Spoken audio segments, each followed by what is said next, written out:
Oh. Okay, a quick intro to traditional headstand.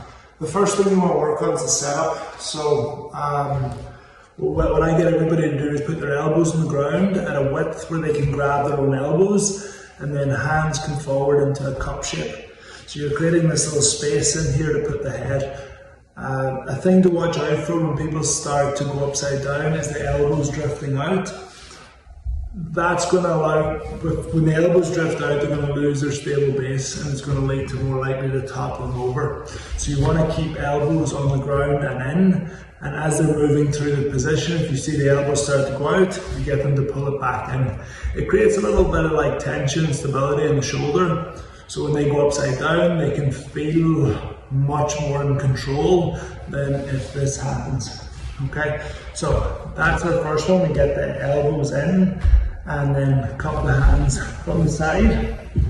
You then want to put the top of your head into this space, cupping the back of your head. So you find that position where the head is down, looking back between your legs.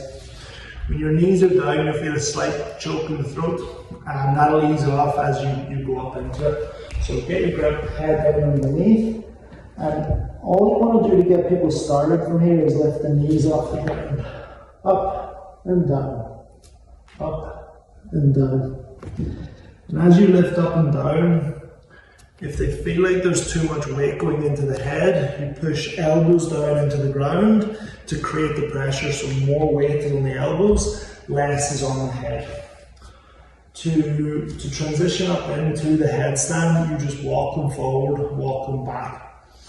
When you set up this base, this is the base where they need to put their center of gravity above to get into the headstand. When most people lift up, most of my weight is back at my feet. For me to get me to float up into the headstand, I have to walk my feet in and turn to lift up.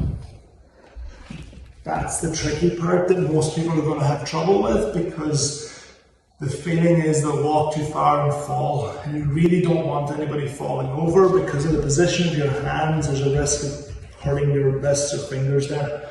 So you want them just to walk in, walk back. Once the hips come up, you'll find a place where they get light and they float up.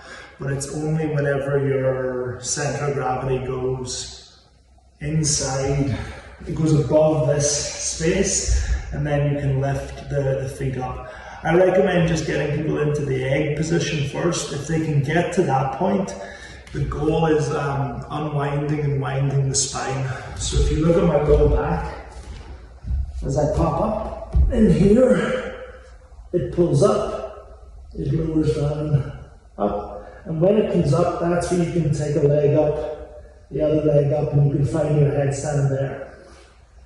And that's it. That's a starting point.